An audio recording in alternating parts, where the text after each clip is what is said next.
Liftoff will start in T-minus 10 seconds. 10, 9, 8, 7, 6. Hey everybody, this is Craig Ackerman, TV play-by-play announcer for the Houston Rockets. What's up everyone, this is Jackson Gatlin, host of Locked on Rockets. This is your boy Heezy, aka Raheel Ramzanali. It's Sean from Shots and Thoughts. This is Will, aka Bias Houston. This is Chucky Brown, former NBA basketball player for the 1995 NBA champion Houston Rockets. This is Timoteo Keister. What up? It's Roosh Williams, the Mastodon himself. What's up, Rockets fans? This is Hollywood Don Knock. This is Devin White, aka The Gentleman. It's your boy Von Wafer. Hey, it's Matt Thomas, radio voice of the Houston Rockets. 5, 4, 3, 2, 1. We have ignition. This is Jonathan Sanford, public address announcer for your Houston Rockets. You're listening to The Summit State of Mind.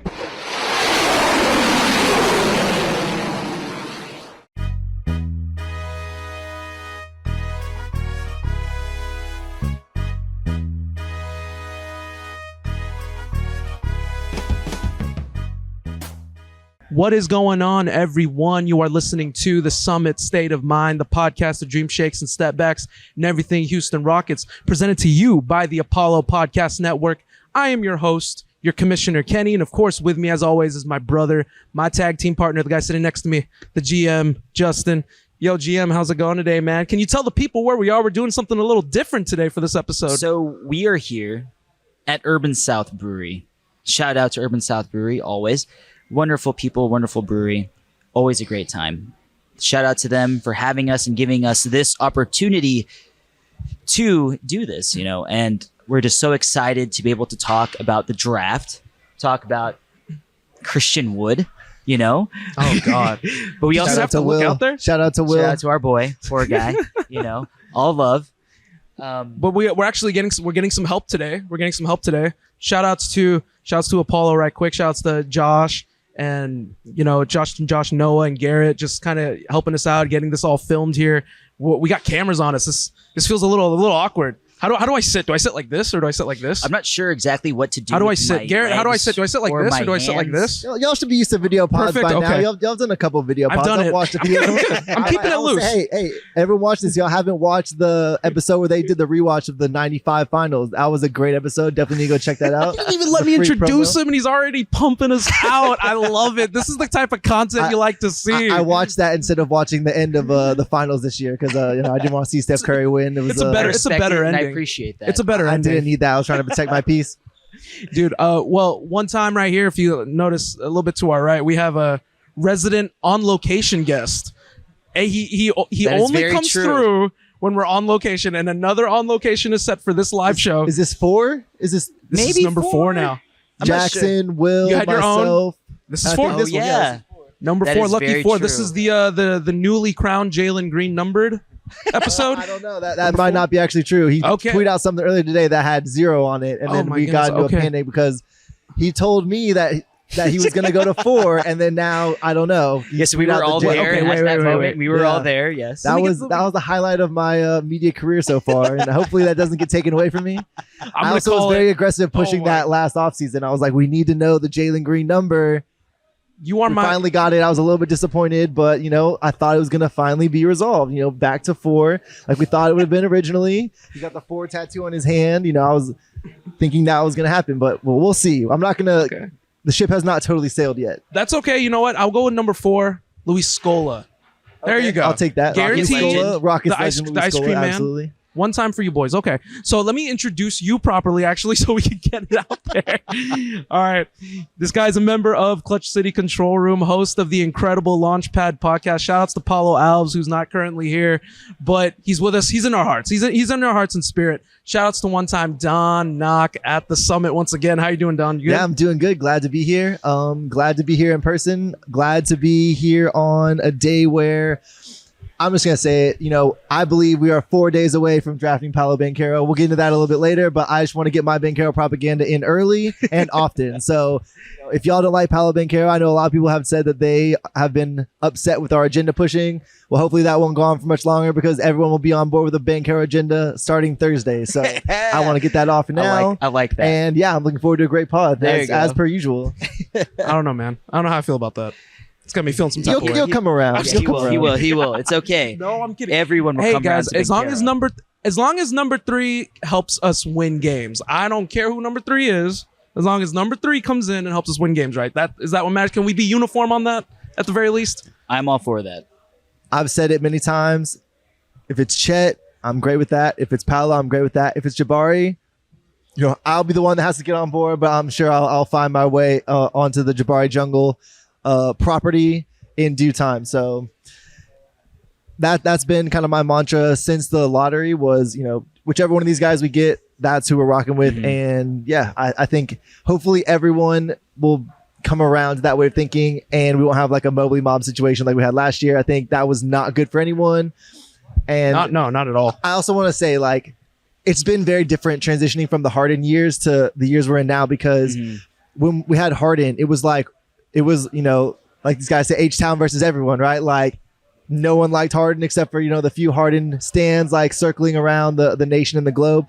Other than that, a lot of teams did not like us. A lot of fan bases did not like us. And it was the Rockets fans kind of united against everyone else. And then since, we've become a rebuilding team, it seems like there's a lot more Rockets fan infighting because we don't have that like united front that we're having to fight against of all these people hating on James Harden. So, hopefully we'll rally, or we'll circle the wagons, we'll rally the troops, and everyone will get back on the same page, coming out of this draft. Absolutely. It should be truly plug one time H-Town versus everyone. That should be the plug. So I'm just saying though, you're right though, absolutely, in terms of what this team is and what they should represent for the city. I mean, we're going to give it this year and we're definitely going to find out there. But I want to move on to the first topic in question. My boy, Don, you got in contact with a certain somebody, and you got a little conversation with him and you were able to tweet a little bit of that action. I want to ask you a little bit about that right now. Jake Fisher, you got him on, or I got him on, but you got to talk to him. I got on with him, yes. Yes, you got on with him. Very generous at this time. Yes, very generous with you. Mm-hmm. And just kind of like, if there's any interesting news and notes that you got out of that conversation and anything that you can say in regards to it that's of interest to our Rockets fans, this is they give you this opportunity now to pump it out. So I got a lot of good stuff from Jake Fisher. Full disclosure, one of my good friends actually messages with Jake Fisher from time to time. So he's someone that I already knew was going to be very transparent with his information and very direct and straight to the point. So I asked him, very quickly, I was like, Eric Gordon, what we're going to do at 3, and then what we're going to do with 17 and 26. And he told me that, the Rockets do really like Paolo Banchero. If they can get that guy, that's their guy. He said on 17 and 26 that a lot of the teams that want to trade down for players and win now pieces. So a package of just pick 17 and just pick 26, or just pick 17 and pick 26. That's not really going to move the Kings. That's not really going to move the Knicks. That's not really going to move the Washington Wizards, because all those teams are trying to compete. They're trying to do something with the rosters that they have now. Mm-hmm. So if the Rockets want to get some type of pick back, what they are going to need to do is get involved in some sort of larger trade, right? So, another team's trying to move up to 4. And so the Rockets can insert themselves in that trade and try to get another, higher pick coming back from, the team dealing with that team at 4, or a team at 7 in the Blazers. They can get involved in a trade with them and try to get a pick higher than 17 coming back that way. In terms of the Christian Wood trade, Fisher said that a lot of league executives were really impressed with the way that the Rockets traded Christian Wood and the return they got for him. Thank you, by the way. Thank you. It come out around that time, and we'll get into this a little bit, but I can't remember the gentleman's name. Sorry. His name is Landry Locker. I don't know if that's his handle, I know. Or that's his username. We had some discourse on Twitter. He tweeted out that Christian Wood was really the genesis of a lot of the Rockets have bad culture talks, and Fisher kind of addressed that, and he also said, like, because that perception was there, Christian Wood's trade value was not that high. He also mentioned that the Rockets have been trying to trade Christian Wood basically since last draft. Mm-hmm. So for almost a year now, they've been canvassing and looking at different trade packages. They couldn't get anything better than this last deadline. And so, to get a late first and salary filler, it's not a home run trade by any means. However, that trade gives you a first that you have some sort of flexibility with, whether they trade one first into next year or down the road, or they are able to package those first and move up somehow. the salary filler makes sure that you're not taking bad salary into next year when you're going to have cap space to do something better with it. There was a lot of talk about Davis Bertans. There was a talk about who's the guy from the Magic, Duncan Robinson. Oh yeah, taking on those types of contracts where they have long-term money, and that does not seem something that the team really wants to do. They want to protect that cap space, even if it's not for something that they bring a star player back next year. You can sign a couple of good role players, use a little bit of that cap space, and then roll it over into the next year. You can get some contracts that are movable, so when you can make a trade, that those pieces are able to be shipped out with picks. Because, for example, this trade didn't work out for the best, but just to show a construction, right? When the Wizards traded Westbrook to the Lakers, you had to have those mid-level salaries to kind of stack together to send back, because you can't just trade for someone and not have any salary going back if you're a team that's close to the tax and things like that. Of course. Having those contracts that can match those salaries is very important. Fisher mentioned on Eric Gordon that the Rockets are looking to trade Eric Gordon. They are looking to explore different packages for that. He said the Rockets want a first, my boy, and they wanted a first since last deadline. Yeah. They didn't get that. Sense. Fisher also mentioned that the Rockets had some picks on the table that were late firsts, and the Rockets wanted a first in the teens or the early 20s, and potentially something that wasn't in this draft, because we've already hit a point where you're getting too many players on the roster. You're not going to be able to have playing time for them. So if they had, let's say they trade Eric Gordon and then they traded Christian Wood, right? We'd be looking at 4 picks in the first round again, just like last year. We already couldn't play Garuba. He had to be in the G League. If we end up drafting all 3 of these picks out, whoever we draft at possibly 26 and 17 may not be able to play this year. Yeah. So guaranteed. Yeah, for sure. They'll probably spend extensive time in the G League. And so that's something he mentioned, that the Rockets really prioritize, being able to develop these players, getting them time with a big team. Okay. And he did say that 2 seconds is probably more realistic than a first for Gordon. And so that kind of flows back into what he mentioned earlier about, if you want to move up in the draft, the best thing to do will be to package Eric Gordon, package those 2 picks, maybe even another piece, and try to do it that way. Kind of, string all those things together. Yeah. Okay. The last thing that I'll mention on the Jake Fisher, I know I've gone a long time here, but this is good. This is good info. I'm hearing this firsthand, by the way, guys. Like, me and the GM we don't know all this info, so this is genuine reaction here. He said Houston and John Wall will find mutual benefit in a buyout if he can't be moved. He talked about packages that they've explored for John Wall, and that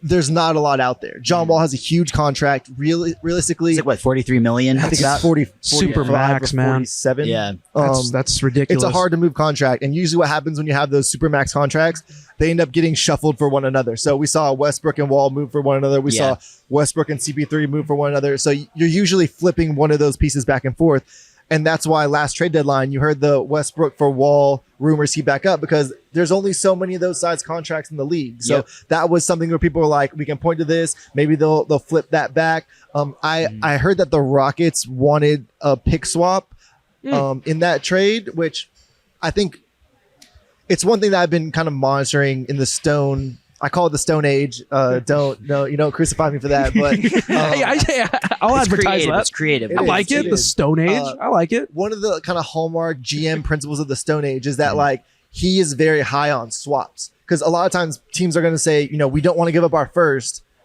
but we'll give up the swap. And so if you can get that swap unprotected, it's not the same as having your first and another first. But we're seeing now in real time that 17 and 26, like, they're good picks, but those aren't picks that you can really do damage with. Versus like, if you can get an unprotected pick swap and that swap will hit in like the top 10, then you're really cooking at that point. And so you can really do something. So it seems like that's going to be something that Raphael Stone continues to push for, is getting those swaps.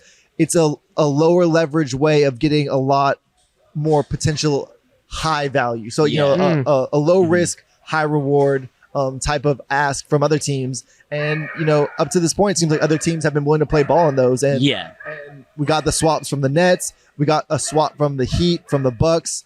So I think that's something that we're going to continue to see going forward, is him trying to leverage the picks and assets that we have to get swaps back, rather than, even just straight out picks. Yeah, I like that idea, especially from Stone. Because at the end of the day, not many teams want to give away unprotected first. I'm totally fine with that. Because at the end of the day, you're going to end up with a better pick regardless. And you end up probably with a contract that you want in the case would be more desirable, in the sense that Russell Westbrook would probably be a bit better piece to have around the young guys as opposed to a John Wall. No offense to a John Wall, but Russell Westbrook is highly respected in the league despite how everyone views him through the media.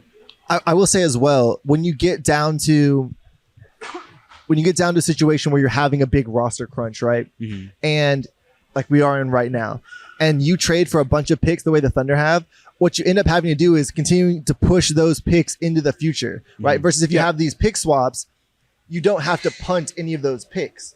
You can say, hey, we have this swap. If we get the Bucks pick, that's better. We're going to take that. If we get our pick, that's better. We'll take that. We don't have to worry about drafting, two extra guys. That's true. So that's true. Early on in the rebuild, when you just need to like rack up a bunch of picks really quick and you draft guys and they may not all hit, then getting a ton of picks, a ton of bites of the apple is really important. Once you get later on in your rebuild, angling for more premier assets becomes more important because you want that chance that you really get the peak asset versus like trading for a pick that's lottery protected versus trading for a swap that's top 3 protected, right? You're going to get better value out of that swap than you would out of that pick. Yep. Because the protection is a lot less on the pick. Yeah, absolutely. Educate them, Don. Educate the boys one time. Paolo is really the cap guy. He's really the trade guy. But I've osmosis a little bit of knowledge from him over the years. There you go. Good stuff. Yeah. I also have a question though in regards to the value, because you were stating about 17 and 26, and teams wanting to trade for actual players that can help them win now, as opposed to combining. If we were to do a 3-way trade, hypothetically, who would be another team that you would include? Like, for example, Cleveland or a New Orleans per se, lower picks that would be a lot more gettable for teams, right? Who would be another team that could possibly help out in regards to condense those picks? They get said third team gives away or gets the 2 picks, and then the Wizards or the Kings or the Pelicans end up, or the Cavs, for example, ends up with a player that helps them win now. I think if you look at some of these teams' rosters, I think the Knicks are probably going to shake stuff up the least.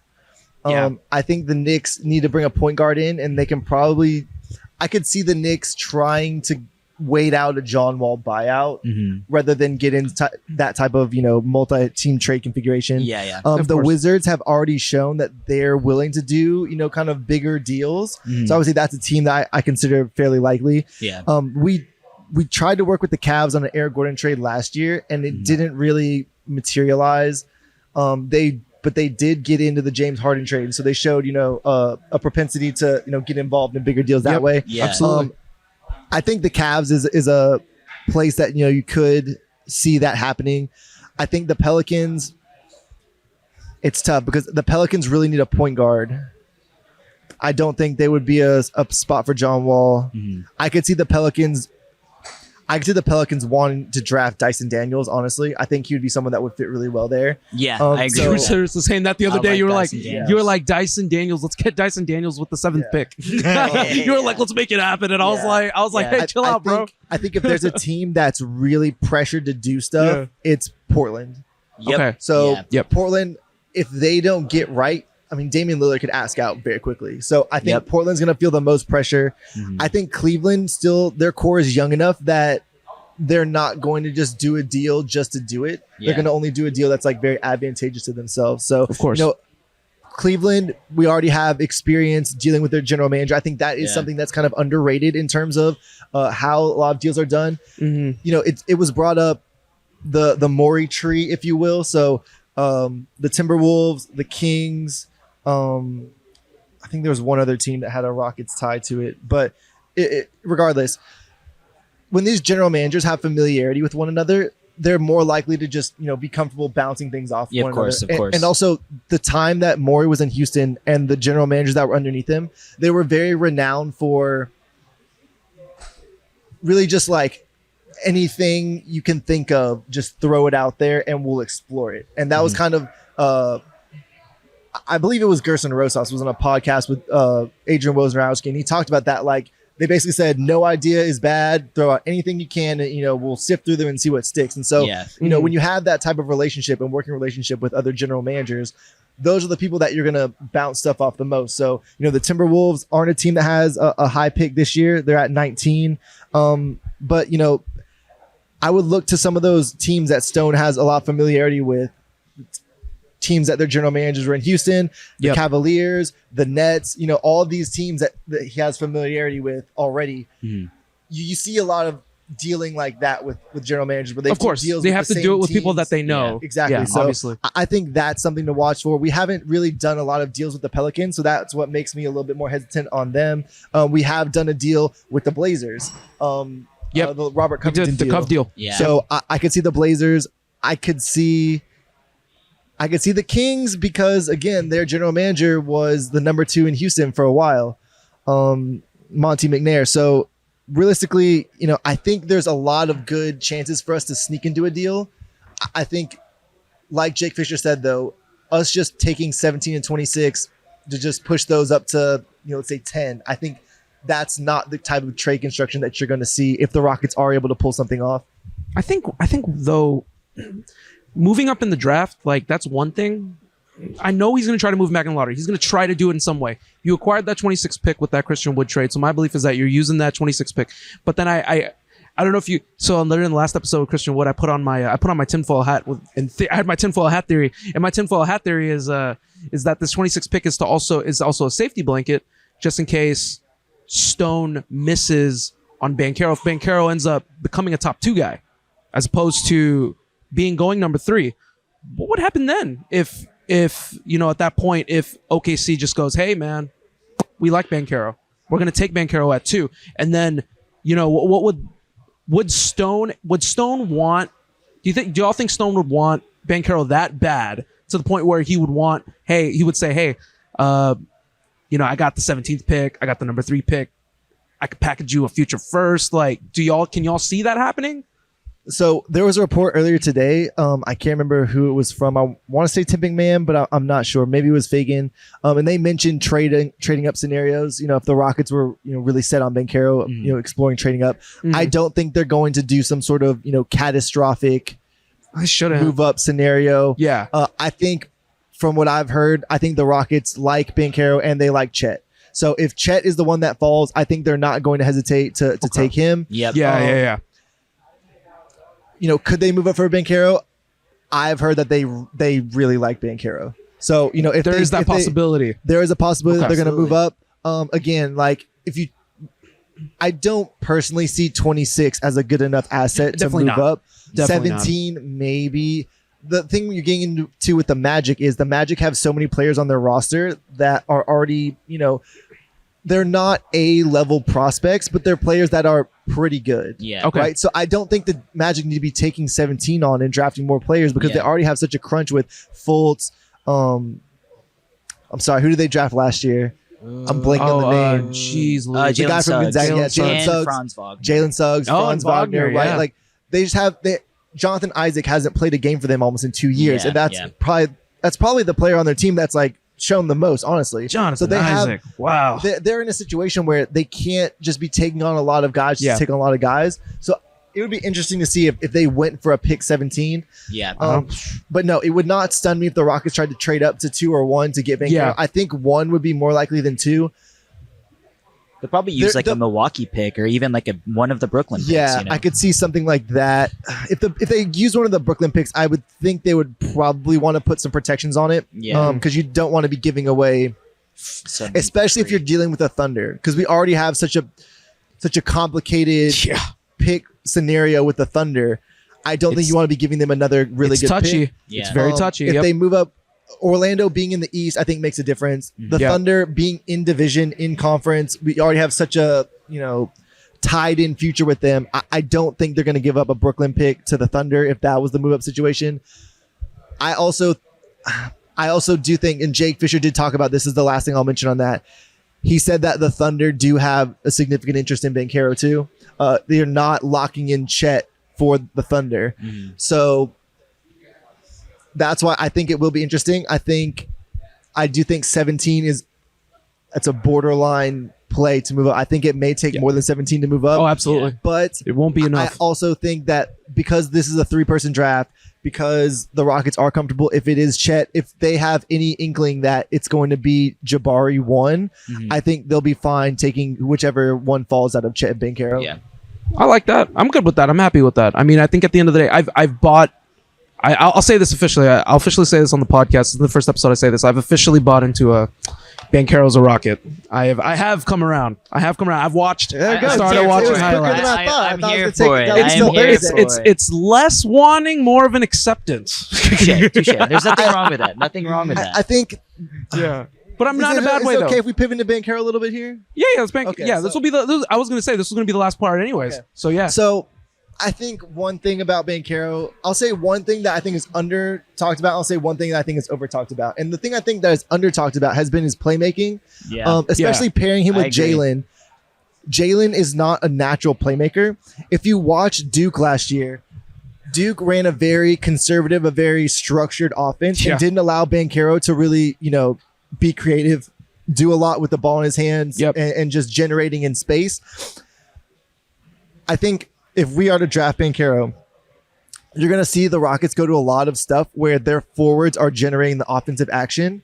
And so you'll have Banchero with the ball in his hands, you'll have Şengün with the ball in his hands, and then you have KPJ and Jalen that can focus on moving off the ball, cutting, slashing, because KPJ and Jalen should have speed advantage, size advantage, explosiveness advantage against basically anyone they're playing on any team. Absolutely. So, letting those guys function that way, I think is going to open up a lot for them. KPJ, I'm not going to say the KPJ at point guard experiment hasn't succeeded, but I'm going to say, like, if you're using him as more of like a combo guard than like the guy that has to be, the Chris Paul of the offense, I think you're going to get a lot more utility out of him. I think you're going to get a lot more functionality out of the way that you can implement him offensively.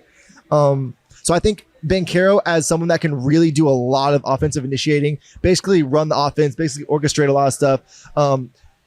I can't say friend of the show, but someone that I listen to a lot of his coverage, Matt Penny of he does a podcast with Sam Vecini called I can't remember the name of the podcast. I don't remember what it's called. I was listening to it yesterday. No, it's not the mismatch. That's I can't. If it comes to me, I'll mention it. But anyway, the podcast that those two guys do together, Matt Penny mentions a lot of times like players that do well in that point guard role are former high school quarterbacks, right? And that's what Paolo Banchero is. He's someone who played quarterback in high school.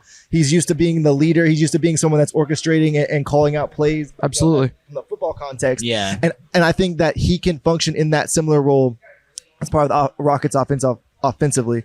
And so the thing I think that was talked about too much is the defensive issues. There are times where he was definitely lackadaisical defensively. I think, being in an offense where maybe he's going to do a lot of the initiating, do a lot of the playmaking, but he doesn't necessarily have to take on tons of the scoring load. You have Jalen that can be a scorer. You have Şengün that can be a scorer. You have KPJ that can be a scorer. So he can really do a lot of initiating and not have to expend all of his energy offensively. I think he'll be able to be more impactful defensively, more attentive defensively. I think one thing that will be important is bringing in a coach that is a defensive-minded guy and someone that's going to really emphasize playing hard all the time. We don't know who that guy's going to be. Up until now, we've heard Mahmoud Abdel Fattah, the Vipers coach, linked to the Rockets. That's your boy. Other than him, we really haven't. Man. That's your guy. We haven't heard a lot about who the other assistant coaches are going to be. Anything. But we have heard from Fagan that they have an interest in bringing in a defensive-minded guy. Yeah, so I mean, with the reports of like what Jeff Bizdelic, they're trying to get. If someone like that, just someone like that would be more than enough. GM, a question over to you now. Should they draft if it is Banchero? Is the belief more less fit, more talent over fit at this point? Would you equate that? So what do you mean, like in the sense of drafting Banchero in general? No, because they're saying Banchero, the defense is what he lacked. His size up next to Alperen Şengün. Is it less about is it less about the fit? Because Jabari is a better fit, quote unquote, right?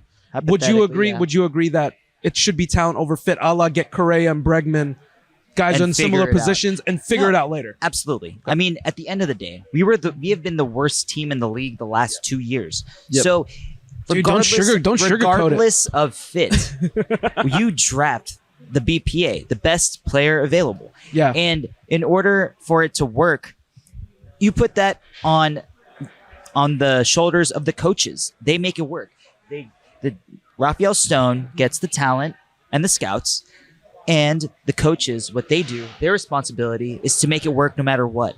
And at this juncture of time, fit does not matter to me. I mean, granted, if we truly believe that Jalen Green is the superstar, which I do, there is some form of argument that can be stated of where we're going to draft no matter what to someone to fit Jalen's talents. I understand that. But we're in a league now where a lot of players have to be very, like, in the terms of variance with their talent. They need to be able to do multiple things on the floor, not just handle the ball, pass, shoot the ball. We're in a league now where everyone's kind of a Swiss Army knife of talent, and you can't just be stuck on one great thing or one position.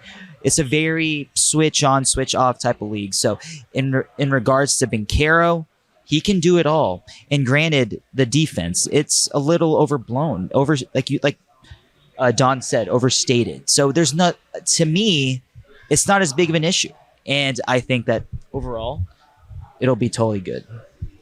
I think one thing that it's been talked about by some people, but I want to reinforce it here, and I want to kind of like build on it a little bit.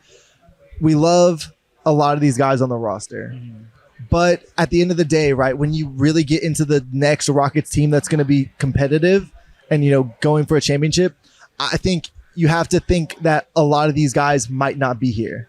And so even Şengün, right? Şengün's the one where it's like this guy is straddling the line between franchise cornerstone and, may not be here eventually or maybe in a different role. Thing we don't know. Eventually.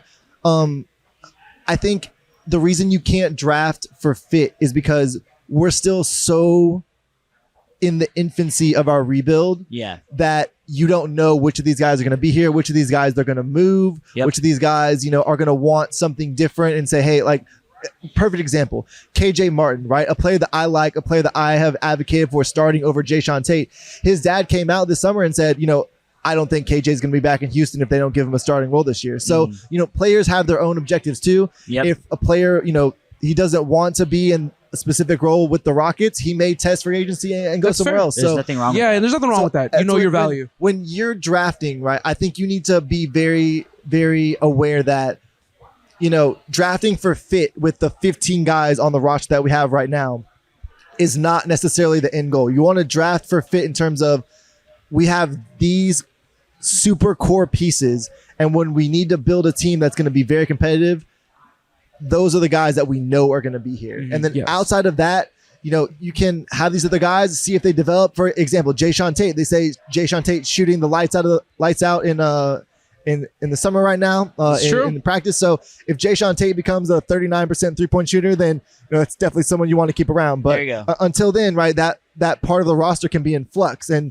you let those guys compete, you let those guys develop, and then you make moves, as you see fit behind that. But I think ruling a guy out because he doesn't fit day one on this current roster, I think that's just not the way to look at it. And I don't think that's the way Raphael Stone is looking at it, because if he really was, I think you'd hear about, the Rockets are trying to leverage every asset they have to move up to get Jabari. And we're just not in that type of win now environment where we need to be that aggressive. No, absolutely not. We don't need to be that aggressive now. And definitely in terms of what this team fit wise, it remains to be seen. Everything is TBD right now because it's all about the incremental improvements of the team, but maximizing the improvements of these individual players that we believe are the cornerstone. So, we'll see what ends up happening there. Let's go ahead and move on now to our next guest on the show. So I'm gonna ask Don to slide over to the couch slightly. No, slide in. No, you are not getting kicked off. We're gonna add on.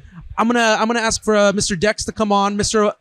He's representative of Apollo NBA. He's the lone representative. Dex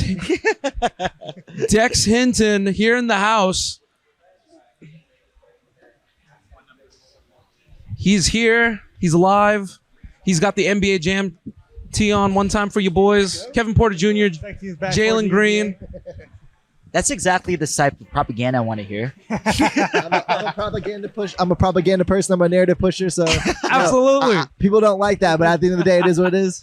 Dex, we're fans at the end of the day. Dude, we're not like absolutely. Yet, you know what I'm saying? Dex, how you doing today, man? How you doing? You good? Great, man. Happy to be here. I love what y'all are doing right now. This is amazing. It's awesome, right? Real quick, let's see if all the fans are paying attention. Hey, everybody, who's the number 3 overall pick? Okay. I love it. I love it. I love it. I love to hear it. I love to hear it. Bancaro boat has definitely entered the building. Very strong. Very strong here. All uniform. No, Jabari. No, Jabari. Jalen Williams, don't sleep. Number one. I need security. I need security. I need security. Please. All right. Please get out of the. Somewhere Madison Moore is very excited to hear that, but I don't know about the rest of us. Shout out to Jalen Williams, that one guy. I love Jalen Williams. I'm not gonna lie. I'm not gonna front. I'm big on the guy. I'm so tired of these. I'm so tired of random protesters spitting out the Jalen Williams propaganda. Sticking their hands I'm tired to of the floor. it. I'm so tired of it. Getting on my shoulder, nagging on me. Gosh, this is the first of many. I hope I don't see another Tari Easton person come over here. This will be GG's for me. Okay. Is the Easton Hive like that? Easton Hive, I like that. We never know. The We Tari never know. Easton Hive. They got on to me because I picked, who was it? I think I picked Sohan. I picked Sohan over him. I picked a couple. You're not a Sohan guy? I'm a huge I know Sohan he's guy. Oh, you're a Sohan big guy. Sohan guy. Yeah, he's good. Me too. I'm a Baylor boy. That's my guy. I respect my it. I bad. respect it. Okay. Well, okay. I picked Jalen Williams over Tar Easton in a mock, and they were not happy with me. Of course not. Well, I saw you pick, and I was saw like, Jim would appreciate that. Oh, I was happy. I commented on that. I was very happy about that pick. So just to get this out there as well, I've heard that the Tar Easton workouts have not been going well. So and that All according to that plan. can go one of two ways, right? Like we've heard the sharp workouts haven't been going well either. But I mean, at the end of the day, from what I've heard about how this goes, like Rafael Stone basically said, like 99% of his evaluation is going to be what's on tape. So like the workout's going to factor into it some, but really, if the tape is there, then that's what they're really going to go on. He's a that boy nice guy. Oh, absolutely. Stone is definitely a hooper. Career, He's definitely a hooper person. He knows what he's looking for. Dude, There ever you go. seen? So ever told y'all? So real quick, like we would sometimes get seats, and like Stone would be like 2 rows just underneath us. Mom, tell me what my boy rolls in with a power bar and popcorn, literally in the middle of all the intros. My man just walks in like this. Friggin' an unreleased Nike Rockets long sleeve looking all dapper. And he just rolls in, just sits, and he's just like, hey, when you're the boss, you can do whatever you want. literally, like You're just damn right, chilling, you're damn right. as if nothing. And no one notices. Like no one notices him. He's just sitting. And then and then of course we're all freaking out. I will say, we were at a game together. Yes. It was us and Bias Houston, and he just walked in. I mean, I guess for him it's just this is what I do, but he just walked in. Yeah, he walked in, and we're just like, yo, this guy's really right here. And then we heard from we talked to Ben DuBose. Shout out to Ben DuBose. It's actually his birthday today. Happy birthday! Love you, Ben. He was like, yeah, if y'all want to go over and just say hi, take a picture with him, he's really cool. And I'm just like, I'm so starstruck right now. I'm not gonna just walk up on this guy. I enabled and ask that. to take a picture. That's on me. I enabled that. Me and Will hyped it up. We're like, all right, we're just gonna do it. So we walked up and we just started. I started like saying stuff. I barely remember it, and then next thing you know, we're taking the picture. We tweeted that out because that was the time where people were like, Will and Don are running the team. Pulling the string. Yeah, he's like, did you see that? That was around that time. That was around the time. I remember We that. we're like, we had a secret meeting with Stone at the Rockets game. Okay. Well, I wanted to change. I want to shift over now to more Christian Wood talk. Obviously, that's kind of been the top of the billing. Funny story. So me and Dex were watching. Shout out Dex one time for you once again. Got me the hookup to the premiere of Lightyear. B+ movie. Solid movie. It's a B+.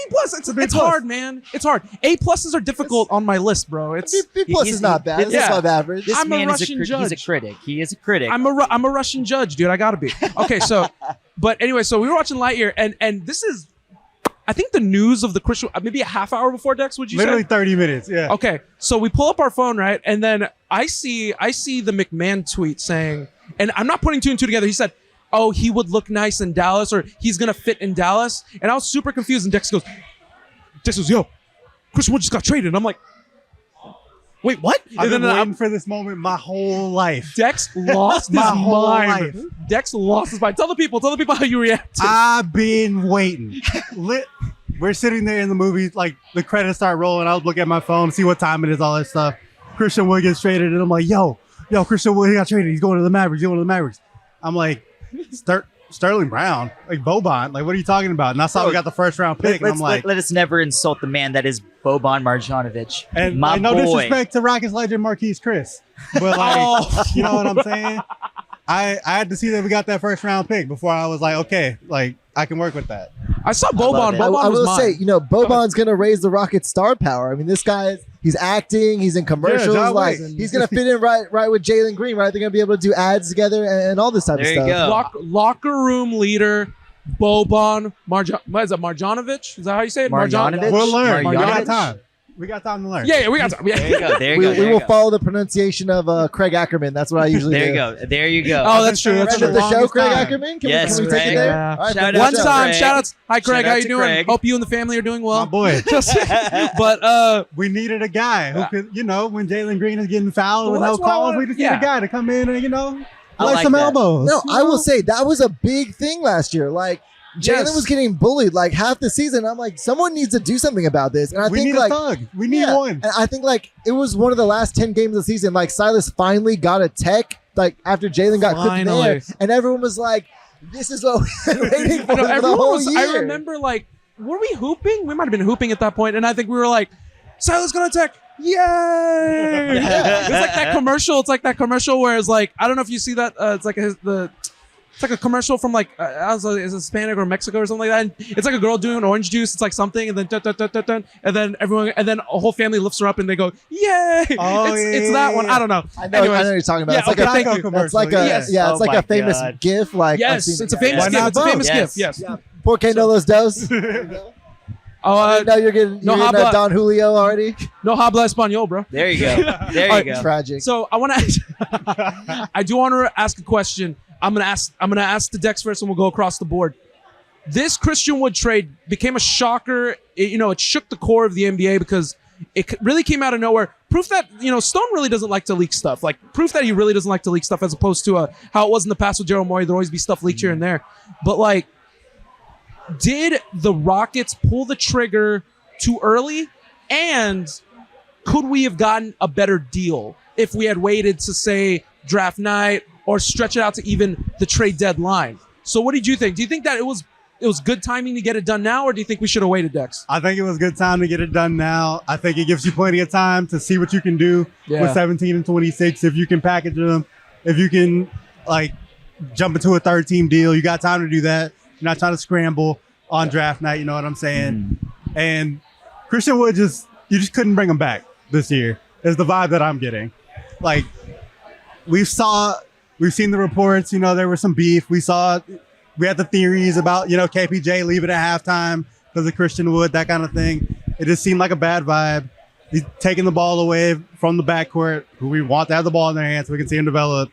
Got a clear space for Şengün to be able to start, see what he's got, that kind of thing. Christian Wood just couldn't come back. He didn't have a place on the team moving forward. So I think it was a good decision to go ahead and do it now. Give yourself that time and just cut the tie. And we don't need him. We can lose the most games in the league with you or without you. Doesn't matter. So you're happy with the fact that we got that's it a done. real statement right there. Yeah, we're the worst team in the NBA. Like we can be that without you. We don't need you for that. I like that. I would say, could they have gotten a better deal? From what I've heard, Jake Fisher said they've been trying to canvas deals since last trade deadline. I've heard that they were trying to canvas deals since like last offseason. So Me too.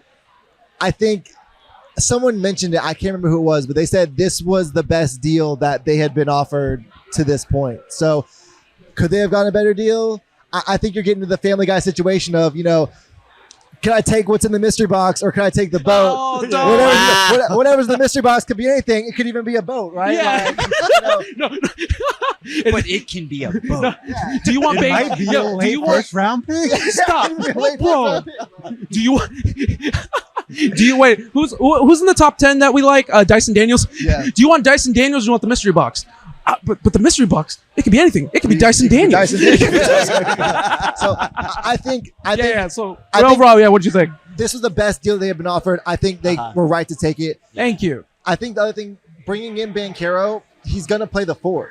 Yeah. Once we heard he was 6'10" and a half, that's a 4, right? And he may, slide to the 3 maybe or slide to the 5 occasionally, but his main position is going to be the 4. Exactly. And so if you have Christian Wood, Jayshawn Tate, Kenyon Martin Jr., Usman Garuba, maybe like all trying to get minutes at the 4-5 with Şengün, who I think So many. the view on Şengün is very stratified because there are some people that love Şengün and there are some people that think Şengün is not a good enough defensive player to be the long-term 5. Yeah. the Rockets gave up 2 first-round picks to get Şengün. They're obviously very high on him. Yep. And this trade just solidifies that again for me. They're going to give Şengün every opportunity to succeed. You know, if it's going to work out with Banchero, it's going to be sink or swim. They're going to roll that lineup out there and see if those guys can commit on the defensive end and see what happens. And so I think getting those development reps, even if it's, you know, summer league, you have Banchero and Şengün out there playing together. Even if it's preseason, rolling Şengün and Banchero out there together. I think getting as much data and as much information as early and as often as possible is more important than showcasing Christian Wood to try to get the 23rd pick instead of the 26th pick. Exactly. No, okay, what about you? What do you think? Do you think that? Well, I mean, I got your opinion. You told me way too many times, but tell the people. I was all for trading him. I think that the deal was actually very good for the team. It's an underrated trade. For one, the cap room. The cap room. We took on deals that keep up with the short-term cap, which is good, which is what matters. Number 2, we got a first. Unexpected. I didn't believe that we were going to get a first-round pick. Oh, we're mic'd up. If I'm going to be nice, we've been mic'd everyone up. can hear us. Loud noises. There you go. But anyways, I do believe that we had won that deal for us specifically. Like, to right on top of what Don said, we're trying to put Şengün in a position to succeed. And with that deal of Christian Wood, it allows the offense to kind of flow a little bit more with Şengün. As we saw during the season, the spacing was not so great when Wood and Şengün were on the floor. So it puts Şengün in another position to succeed with the ball in the high post or atop of the key, Or whichever. if the spacing it was good with Şengün and Wood, Wood was just going to keep shooting like constantly. I didn't want to get into that, but that's an unfortunate reality of the situation. Yeah. Hey, can we all agree on something, though? Can we all agree on something? I know everyone says Banchero, Şengün, you know, iffy combo on defense, but the buckets, boys. The buckets. Well, I think buckets D. I think the buckets will be cool, but I think the passing is really what's going to really ball pop. movement's going to be, Banchero, okay, Sam Vecini has said that he thinks Banchero could be the best passer in this entire draft. Yep. And I can agree. I can agree with that. And so you have Şengün, who we have already seen as, you know, probably a top 5 passing center, and you get Banchero, who's, you know, top 5, hopefully top 5 passing power forward in the league. Yep. And like I mentioned earlier, you know, that's going to allow Jalen and KPJ to function off the ball. That's going to allow, you know, I think we're going to see also Banchero.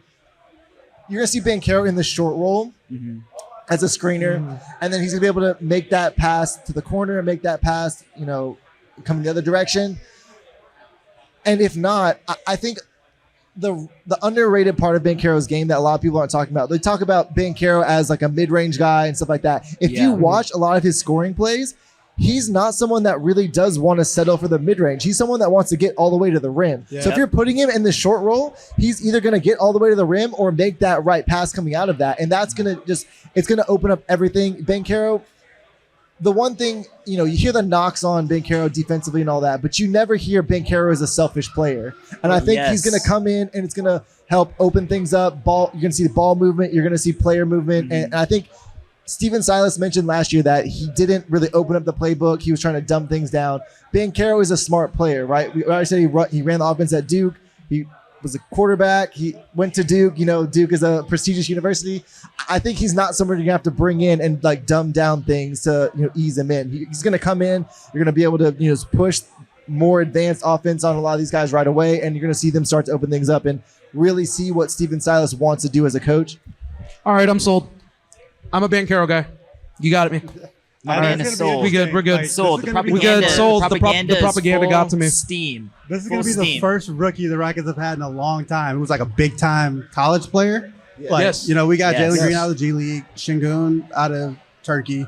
Oh my gosh, who was the last college? Christopher was at Arizona State for like 9 games. Sam Decker was the last big-time college player that they got. Highly touted. 18th pick. Oh, 18th overall pick. But I'm trying to think Sam Decker wasn't even as premier of a player as Banchero, but Sam Decker was on that Wisconsin team that won a title. Yeah. True. Well, quick question though. Quick trivia question off the top of my head.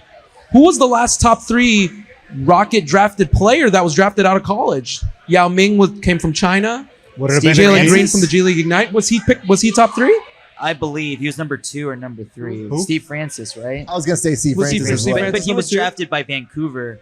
Now Memphis, so who was drafted by the Rockets? It'd be Hakeem, right? What? No, you cannot tell me 84 was the last year. That's crazy.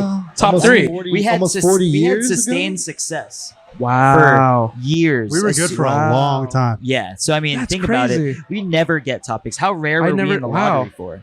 Let's be real here. It's very rare. This so never in regards to all happens. that, I mean, in the Maury years, Yeah. we were always at 14, easily. Or they traded the pick away, right? Yes, Yeah. yes. Yeah. Well, in that era, especially during that Maury era, where they were really just trying to succeed, push hard in, obviously, to get that contender. That's why they were more than willing to garner and package picks away, Yeah. obviously, to get those types of talent, to try to get that talent around them. But how do we grade overall? I know it's a little too early to call, but across the board, what do we grade the Christian Wood trade from the Rockets' perspective? Not for Dallas's perspective. That's all up in the air. We don't know how that's going to work. I actually think he's going to be successful there. That's my personal opinion. I think he's going to be decent there. I've sat on it long enough. I think he's going to be decent. But I will ask this, though. What grade would you rate that Wood trade? Right the return now, coming to I us. give it like a B, like an 80 out of 100. That's like, solid. You did about Solid. what you could do. Okay. I said B plus right after it happened, so I'm Yeah. gonna stick with B plus. I will also agree. I think Christian Wood is gonna look good in Dallas because he's gonna have Luka there to spoon feed him. And we Yep. saw those 5 to Yes, 6 yes. games I that agree with Harden that was here with Christian completely. Wood. It looked like the best pick and roll pairing in the history of mankind. So I think you're gonna get a similar result from Dallas. I think it's gonna bring their defense down a little bit because they had a top 5 defense last year. So maybe they'll be a top 10 defense, but a top 5 offense, top 10 defense, that's still good enough to win a title. And I think Dallas is going to be in that range. I mean, Luka is that good. Thankfully, our rebuild cycle is a little bit behind theirs. Yep. Hopefully, goodness. right when we're hitting our stride, Dallas is, aged out a little bit more. I think Dallas will look great in the regular season with Christian Wood, and then The they're gonna playoffs will be hunt him very in the telling. playoffs. Obviously. They will Playoffs hunt will him be in the very playoffs, telling, absolutely. and that's understood. If you guys listen to the most recent pod, I gave it an A, but obviously I'm a little bit more inclined to because I was in the strong, small minority of guys that really just wanted him Ball-fisted. gone. That's a lie, minority. I would say majority. No offense, Christian Wood. I've heard he's a wonderful guy. Shout out to our friend John Jordan. Spoke very highly of Christian Wood's character. He did. Yeah. But when it comes to the locker room and we see it on the court, that's a whole other story, brother. Trust me. Well, shout out one time before we hit our first break. Shout outs to Kyle, who's over here to my left. He's a giant Dallas Mavericks fan. He's actually gonna come on the pod at some point later. But I told him, he was like, because he had not seen a lot of highlights regarding Christian Wood. So I told him, I was like, boy, you're about to get the full Christian Wood experience. Enjoy. But I'll say When this it's on the great, it's amazing. at first I sold it to him. I was like, dude, you're gonna love Christian Wood, man. He's an incredible player. I was like, bro, he's gonna give you 20 and 10, guaranteed. Sometimes he's styling and profiling and flexing on James Harden, and sometimes he's getting styled and profiled on by DeMarcus Cousins. It's like it's good and bad. It's good and bad. He'll style on you. I always say this. He drops 25 and the Rockets are down 40. That's typically what that has been the kind of setup. So it hasn't been an A+ experience with Christian Wood, but I do wish him well, and I think all of us can agree we do wish him well, as opposed to when he moves on now and he's going to move on to Dallas. And I'm excited to see what's going to happen in terms of this upcoming draft. We're going to go ahead and move on here, but before we do, we're going to take our first ad break right now. We appreciate you joining us at the live show here at Urban South Brewery, brought to you by the Apollo Podcast Network. We appreciate y'all. We will be right back after this message.